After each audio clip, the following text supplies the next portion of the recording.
গল্প হৃদয়ের মিষ্টি গোলাপ। 2022 মাসের মার্চ মাস 1 তারিখ। চারদিকে শীতের উত্তাপ কমে হালকা হালকা গরমের শুরু হয়েছে।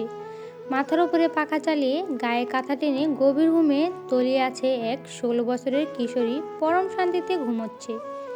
দিন দুনিয়ায় কোনো চিন্তায় তাকে স্পর্শ করতে পারছে না, কিন্তু এত শান্তির ঘুম মনে হয় তার মা জাহানারা বেগমের সহ্য হচ্ছিল না।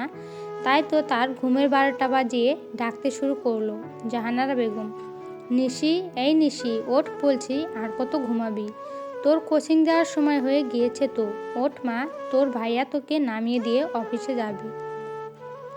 নিশিতা চোখ কষলে উঠে বসে ঘুম জড়ানো কণ্ঠে বলে, সকাল হয়ে গিয়েছে আম্মু। জাহানারা বেগম, না, তোর জন্য অপেক্ষা করছে, তোর ঘুম হলে তারপরে সকাল হবে। নিশিতা, রাগ করছো কেন? উঠছি তো।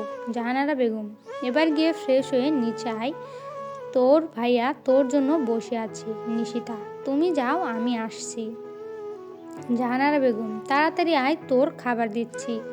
নিশিতা ফ্রেশ হয়ে লাল একটা 3 পিস পরে চুল উঁচু করে ঝুটি করে ক্লিপ লাগিয়েছে, ঠোঁটে হালকা লিপস্টিক লাগিয়েছে, চোখে গাঢ় কাজল।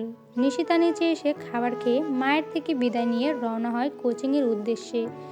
নিশিতার কোচিং তাদের বাড়ি থেকে 15 মিনিটের পথ।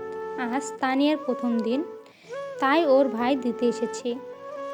তানিয়াকে কোচিংয়ের সামনে নামিয়ে দিয়ে চলে গিয়েছে তার কাজে।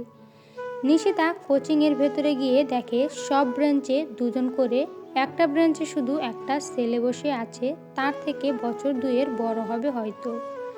নিশিতা ছেলেটার ব্রেঞ্চের সামনে দাঁড়িয়ে বলে, নিশিতা, আমি কি এখানে বসতে পারি? কোনো মেয়েলি কণ্ঠ শুনে পাশ ফিরে তাকায়। পাশে তাকাতেই যেন পৃথিবী থমকে গিয়েছে। নিশিতার মুগ্ধতায় যেন সব ভুলে বসেছে ছেলেটায়। ছেলেটিকে কিছু বলতে না দেখে নিশিতা অন্য কোথাও যেতে নিলে ছেলেটি বলে ওঠে, এই মেয়ে, ওদিক কোথায় যাচ্ছ? এদিকে এসে বসো। নিশিতা এসে ছেলেটির পাশে বসে। ছেলেটি নিশিতাকে একটু ভালো করে দেখে বলে, নাম কি তোমার মেয়ে? নিশিতা জবাবে বলে, নিশিতা খান। তোমার নাম কি? ছেলেটি মুচকি এসে বলে, আবির চৌধুরী। কোন ক্লাসে পড়ো তুমি? নিশিতা, ক্লাস 10-এ। You? Abir, inter 2nd year. Nishita, ও সরি, প্রথমে তুমি করে বলার জন্য। তাহলে আপনি আমাদের সাথে কি করছেন? আবির, সমস্যা নেই, তুমি করে বললেই আমার ভালো লাগবে। আর আমি এই সময় পড়ি, আমার ক্লাসমেটদের সাথে আমার টাইম মিলে না, তাই নিশিতা ছোট্ট করে বলে, ও। এর মধ্যে ক্লাসে স্যার প্রবেশ করে, টুকিটাকি কথা বলে পড়াতে শুরু করে। নিশিতা খানের পরিচয়, খান বাড়ির বড় ছেলে কামাল খানের, তার স্ত্রী জাহানারা বেগম, তাদের 2 সন্তান, ছেলে জারিফ খান, মেয়ে নিশিতা খান। পরিবারের সবার ছোট মেয়ে নিশিতা, সবাই তাকে নিশি বলেই ডাকে। খান বাড়ির ছোট ছেলে জামাল খান, স্ত্রী রিনা খান, তার 2 মেয়ে, বড় মেয়ে তামান্না, ছোট মেয়ে ঋতু। নিশিতা ঋতুর 1 বছরের ছোট, তবে তাদের দেখলে মনে হয় দুজন আপন বোন। পরিবারের সবাই নিশিতাকে ভীষণ ভালোবেসে। মেয়ে যখন যা কিছু চাইবে সব এনে তার সামনে হাজির করবে। বাবা কামাল খান, চাচা জামিল খান, ভাই জারিফ খান। তাদের ঢাকা সিটিতে নিজস্ব 3টা গোল্ডেন শোরুম আছে।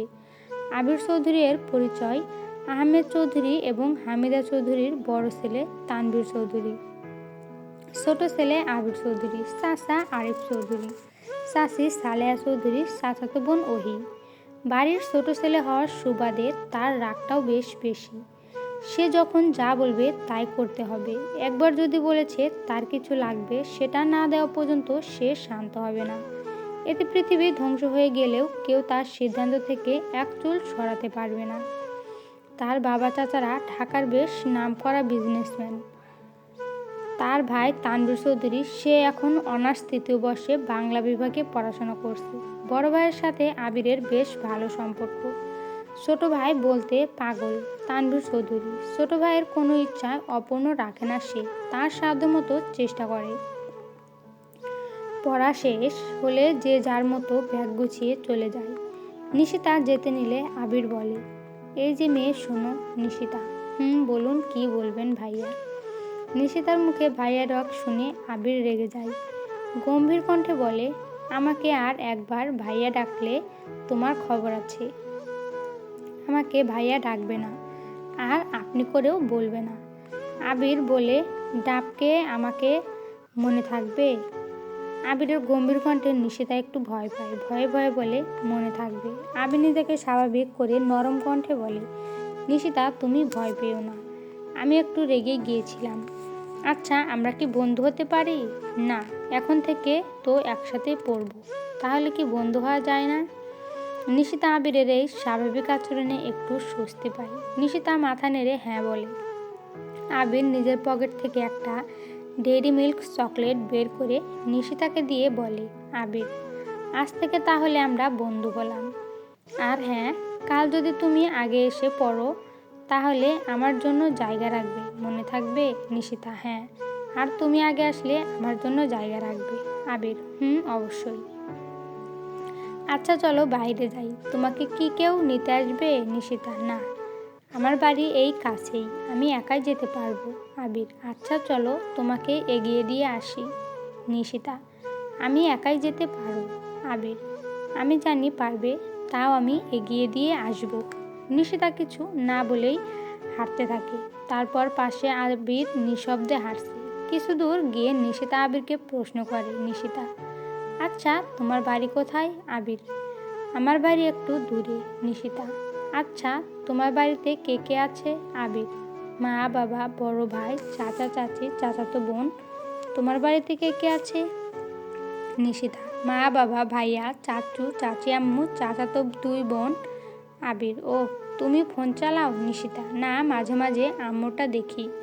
আবির, ও সমস্যা নেই, নিশিতা বাড়িতে চলে এসেছি, তুমিও এসো আমার সাথে। আবির, না, আজ না, অন্যদিন যাব।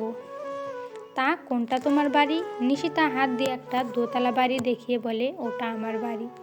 আবির, আচ্ছা তুমি যাও বাড়িতে। নিশিতা, তুমিও চলে যাও বাড়িতে, না হলে তোমার বাড়ির লোক চিন্তা করবে। আবির হেসে বাই বলে চলে যায়। চলবে? নেক্সট পার্টের জন্য কমেন্ট করবেন, রেসপন্স পেলে নেক্সট পার্ট দেব ইনশাল্লাহ।